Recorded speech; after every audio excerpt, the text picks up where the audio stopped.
বৰছলা গাঁও পঞ্চায়তত ভাৰতীয় জাতীয় কংগ্ৰেছ দলৰ আঞ্চলিক সদস্য পদৰ প্ৰাৰ্থী নাৰ্গিছ চুলতানা। আগন্তুক পঞ্চায়ত নিৰ্বাচনত লাহৰীঘাট বিধানসভা সমষ্টিৰ অন্তৰ্গত 56 নং বৰছলা গাঁও পঞ্চায়তৰ আঞ্চলিক সদস্য পদৰ প্ৰাৰ্থী হিচাপে অৱতীৰ্ণ হৈছে নাৰ্গিছ চুলতানা।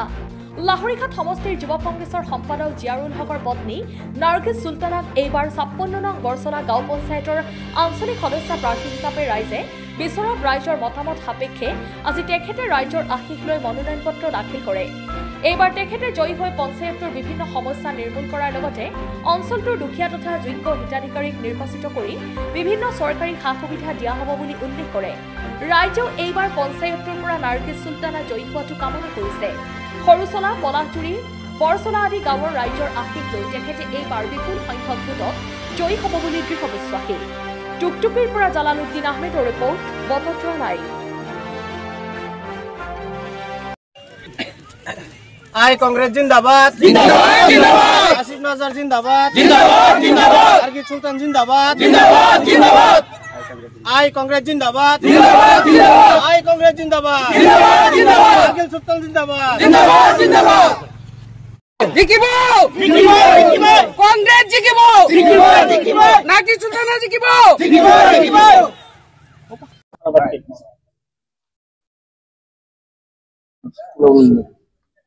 নার্গিছ চুলতানা এই বৰছলা গাঁও পঞ্চায়তৰ পৰা মই আঞ্চলিক সদস্য। মই ৰাইজক এইটো ক'ব পাৰো, মই বহুত গাড়ী লৈ মই আজি মোক মহম্মদ আসিফ মহম্মদ নাজাৰে মোক টিকেটটো দিছে। মই আজি গৈ নমিনেশ্যন লৈ আহিছো বহুত গাড়ী লৈ। আপোনালোকক মই ৰাইজক কৈছো যে মোক আপোনালোকৰ বহুমূলীয়া ভোটটো দি মোক জয়যুক্ত কৰে যেন। আপুনি কিমান শতাংশ জিকিব বুলি আশাবাদী? 100% ইনশাআল্লাহ ইনশাআল্লাহ। আসসালামু আলাইকুম। প্ৰথমতে মই সাংবাদিক বন্ধুসকলক ধন্যবাদ জ্ঞাপন কৰিছো। আজি মোৰ মেছেজৰ মনোনয়ন পত্ৰ দাখিল কৰিছো। ভাৰতীয় জাতীয় কংগ্ৰেছ দলৰ টিকেট তেওঁ আঞ্চলিক সদস্য হিচাপে টিকেট পাইছে আৰু তাকে আমি মনোনয়ন পত্ৰ দাখিল কৰিছো।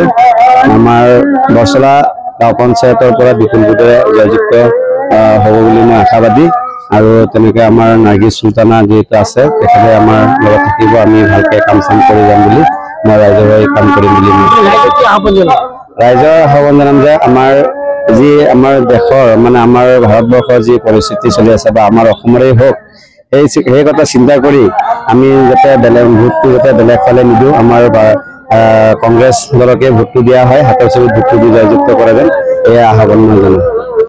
নাৰ্গিছ চুলতানা কিন্তু আমাৰ গণতন্ত্ৰৰ ৰীতিমতে চৰকাৰে ঘোষণা কৰিছে, ইলেকশ্যনৰ তাৰিখ ঘোষণা কৰিছে, সেইমতে আমি ভাৰতীয় জাতীয় কংগ্ৰেছৰ পৰা তেখেতক আমাৰ AP মেম্বাৰৰ প্ৰাৰ্থী হিচাপে গৈ নমিনেশ্যন প্ৰদান কৰি থৈ আহিছো। অঞ্চলৰ আমি ৰাইজে বিবেচনা কৰি এজন উপযুক্ত কেণ্ডিডেট হিচাপে আগবঢ়াই দিছো। আমি তেখেতৰ অতি সোজা, তেনেকুৱা টুইন স্পট নাই, দাগ নাই, এজন ভাল সমাজৰ লগত মিলি যোৱা এজন কেণ্ডিডেট আমি ৰাইজে চিলেকশ্যন কৰি আজি নমিনেশ্যন দি আহিছো। 100% মিনিমাম 13-14 হাজাৰ এইখিনি আৰু কংগ্ৰেছ হিচাপে এজন কংগ্ৰেছ সদস্য হিচাপে আজি চাওক এখন চৰকাৰে দলীয় টিকেট পোৱা নাই ৱাৰ্ডত, আৰু পঞ্চায়তৰ প্ৰেচিডেণ্ট টিকেটো আপোনাৰ ৱাৰ্ডৰ পৰা হ'ব। সেই হিচাপে আমি কাউন্সিলৰ টিকেটখন আমি কংগ্ৰেছৰ পৰা পাইছো। আমি কাউন্সিলৰ টিকেট কেন্দ্ৰীয় যদি জিকাব পাৰো পঞ্চায়তত, তেনে জানি পঞ্চায়তখন আমাৰ দখলতে আছে। তেওঁ মুৰব্বী পঞ্চায়তৰ হ'ব দলীয় হিচাপে। সেই হিচাপে যদি আমি প্ৰেচিডেণ্ট পোৱা নাই, যদি ৱাৰ্ডৰ পৰা হ'ব, নিৰ্দলীয়ৰ পৰা হ'ব, দলীয় হিচাপে আমি কাউন্সিলৰ পাইছো।